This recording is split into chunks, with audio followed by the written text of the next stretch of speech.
क्या आप सोच सकते हो, एक लड़की की आंख से आंसू नहीं खून बह रहा था, पर उसकी चीखें किसी को सुनाई नहीं दिया। चश्मे को कूटा गया जिसकी वजह से आंखों से खून निकल गया। उसके पेरेंट्स को बोला गया आपकी बेटी ने सुसाइड किया है। उसके बाद तो लोग बोल ही दिया जो आपका लड़की सुसाइड कर दिया, आप लोग जल्दी आइए। 3 घंटे वेट करने के बाद, सबसे रिक्वेस्ट करने के बाद उनको अपनी बेटी की लाश देखने को मिला।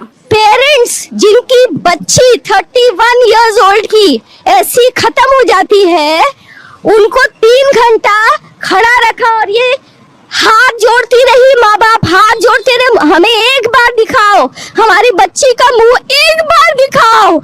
हमको नहीं दिखाया गया और लाश कुछ ऐसी हालत में थी जिसको देख के किसी का भी रूह कांप जाएगा। बच्ची का शरीर में कोई कपड़ा नहीं था, पैर दोनों राइट एंगल में मिला गया, एक पाँव बेड के इस तरफ, एक पाँव बेड के इस तरफ मिला गया। मतलब उसने लास्ट ब्रेथ तक कितना दर्द सहा होगा। पोस्टमार्टम रिपोर्ट में कहा गया है कि पीड़िता के शरीर और प्राइवेट पार्ट्स में लगी सभी चोटें उसकी मौत से पहले की है। गाइस, आज रक्षाबंधन है। हम हर साल रक्षाबंधन मनाते हैं, पर उस रात कोलकाता की उस लेडी डॉक्टर की रक्षा किसी ने नहीं किया। जिस डॉक्टर ने इतने दिनों से इतने लोगों का जान बचाया, इतनी बेरहमी से जिसने उसी डॉक्टर का जान ले लिया, क्या हम लोगों को सजा नहीं मिलनी चाहिए? गाइस, मैं भी कोलकाता से ही हूँ एंड आरजीकर हॉस्पिटल मेरे घर से काफी नजदीक है। इवन मेरी नानी का डेथ भी आरजीकर हॉस्पिटल में ही हुआ था। बट सिर्फ मैं कोलकाता की लड़की हूँ इसलिए नहीं, मुझे लगता है हर एक इंसान को इस चीज के बारे में बात करना चाहिए। जिस रात को ये हादसा हुआ था, उस दिन लेडी डॉक्टर का नाइट शिफ्ट में ड्यूटी था और नेचुरली डॉक्टर ने अपने वर्क प्लेस को सेफ ही समझा था, क्योंकि हॉस्पिटल में लोग जान बचाने आते हैं, तो इससे ज्यादा सेफ और क्या हो सकता है। उस रात को लेडी डॉक्टर थोड़ा सा रेस्ट लेने के लिए सेमिनार रूम में गई थी और उसके बाद किस किस ने उस डॉक्टर के साथ क्या क्या घिनौना हरकतें किया, उसकी सच्चाई आज तक सामने नहीं आई है। ऑलमोस्ट 10 दिन होने वाला है। 9 अगस्त 2024 को एक पोस्ट ग्रेजुएट ट्रेनिंग डॉक्टर की डेड बॉडी मिली और मुझे इस बात का गुस्सा आ रहा है कि जिसने भी ये घिनौना हरकत किया है, वो आज भी जिंदा है और हमारे बीच में फ्रीली घूम रहे हैं। अगले दिन सुबह उस डॉक्टर के मम्मी पापा के पास कॉल गया कि आपकी बेटी ने सुसाइड कर लिया है। हम लोग समझ गया था हमारा लड़की का, और नहीं है ये नहीं समझता, लेकिन एक बहुत बड़ा कुछ हो गया था। जब कॉल आया ये तो रोने लग गया जो हमारा लड़की कुछ हो गया। उसके बाद तो लोग बोल ही दिया जो आपका लड़की सुसाइड कर दिया, आप लोग जल्दी आइए। और डॉक्टर के मम्मी पापा तुरंत हॉस्पिटल चले गए अपनी बेटी किस हालत में है देखने के लिए। हॉस्पिटल में जाके उन्होंने 3 घंटा वेट किया, हर किसी से रिक्वेस्ट किया, फिर जाके 3 घंटा बाद उनको अपनी बेटी की लाश दिखाई गई। हाथ जोड़ती रही, माँ बाप हाथ जोड़ते रहे, हमें एक बार दिखाओ, हमारी बच्ची का मुंह एक बार दिखाओ। हमको नहीं दिखाया गया। और वो लाश जिस हालत में थी, बस सोचो कि अपनी बेटी को उस हालत में देख के उस माँ की, उस पिता के दिल में क्या बीत रही होगी। शरीर में कोई कपड़ा नहीं था, पैर दोनों राइट एंगल में मिला गया।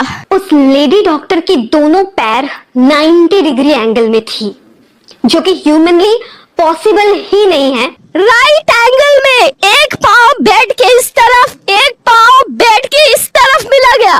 जब तक पेल्विक गर्डल नहीं टूटता है, इस तरह 2 पाँव को नहीं चीरा जा सकता है। उसका पेल्विक बोन भी टूट चुका था, उसके आंखों में कांच गड़े हुए थे और आंखों से खून निकल रहा था। उसकी पूरी बॉडी में 100 से भी ज्यादा बाइट्स और स्क्रैचेस का निशान था। उसकी गर्दन की हड्डी भी टूट चुकी थी। কোথাও দাঁতের কামড় বসানো, কামড়ে মাংস তুলে নেওয়া, আর কোথাও হচ্ছে সরাসরি প্রেসার দিয়ে শ্বাসরোধ করে খুন করা। उसकी प्राइवेट पार्ट से भी खून निकल रहा था। उसके प्राइवेट पार्ट में हेयर क्लिप लगाया गया था। এমনকি হাতের আঙুলের নখ উপড়ে নেওয়া হয়। মাথা থেকে পা পর্যন্ত আমরা সূত্র মোতাবেক জানতে পারি প্রায় 100র উপর নাকি শুধুমাত্র ডিপ কামড় যাকে বলে সেই দাঁতের কামড়ের চিহ্ন রয়েছে। How inhuman. और इस घिनौनी क्राइम को हॉस्पिटल वालों ने सुसाइड का नाम दे दिया था। पर जब डेड बॉडी को देख के सबको समझ में आ गया कि यहाँ पे एक बहुत बड़ा क्राइम हुआ है, तब आरजीकर हॉस्पिटल के प्रिंसिपल ने ये कहा कि इतनी रात को वो लड़की वहां अकेले क्यों गई थी, मतलब गलती उस लड़की की थी। ये क्राइम अगर उसके खुद के बेटी के साथ होता तो क्या वो ये कह पाता। और जब ये खबर सामने आया कि इतनी बड़ी क्राइम की सच्चाई छुपाई जा रही है और जो क्रिमिनल्स हैं उनको बचाने की कोशिश किया जा रहा है, तब पूरे कोलकाता में बहुत ज्यादा प्रोटेस्ट चालू हो गया।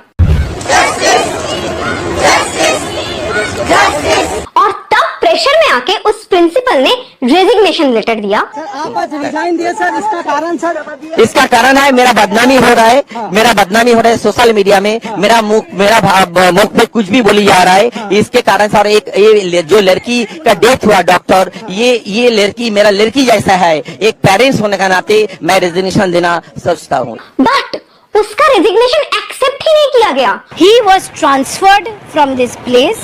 That is how his power is here. उनको दूसरे मेडिकल कॉलेज में ट्रांसफर किया गया as a principal of that college. Dr. Sandeep Ghosh has been banned from all academic activities. और जिस रूम में ये क्राइम हुआ था, बोला जा रहा है कि उस रूम में कोई सीसीटीवी कैमरा था ही नहीं। पुलिस रिपोर्ट के मुताबिक उस रूम के आसपास में जो कैमरा था, उस कैमरा के फुटेज में एक सस्पिशियस आदमी दिखा एंड सेमिनार रूम से उसी का हेडफोन मिला था। और जब पुलिस ने पूछताछ किया, उस आदमी ने एक्सेप्ट भी कर लिया कि उसी ने ये किया है। लेकिन पोस्टमार्टम रिपोर्ट के हिसाब से उस लड़की के साथ जो कुछ भी हुआ है वो कभी भी एक ह्यूमन बीइंग से पॉसिबल ही नहीं है। पोस्टमार्टम रिपोर्ट के मुताबिक इस क्राइम में एक से काफी ज्यादा लोग इन्वॉल्व थे। तो वो लोग अभी तक पकड़े क्यों नहीं गए? आज ऑलमोस्ट 10 दिन होने वाला है, आज भी वो खुले आम घूम रहे हैं। और उसके फैमिली को बोला गया कि आपकी बेटी तो जा चुकी है, वापस नहीं आ सकती। और कंपेंसेशन के लिए उसके फैमिली को 10 लाख रुपए ऑफर किया गया। अच्छा, एक लड़की की जिंदगी की कीमत 10 लाख रुपया है। कौन होता है ये डिसाइड करने वाला? Hats off to her family कि उसकी फैमिली ने ये कंपेंसेशन एक्सेप्ट नहीं किया। और एक बात मैं बताती हूँ, जितने भी लोग सिर्फ कोलकाता में नहीं, पूरे इंडिया में, पूरे वर्ल्ड में इस चीज को लेके प्रोटेस्ट कर रहे हैं ना, वो लोग अगर 1 रुपया करके भी देंगे तो भी 10 लाख रुपया से ज्यादा ही होगा। तो रक्षाबंधन के दिन मैं हर एक लड़की से यही बोलना चाहूंगी कि अपना रक्षा खुद ही करो। और कुछ ऐसे लोग होते हैं जो हर चीज में हमेशा लड़कियों का ही गलती देखते हैं। रात को अकेले क्यों गई, इतनी छोटी ड्रेस क्यों पहनी, उन लोगों को मैं एक ही चीज बोलना चाहूंगी, छी।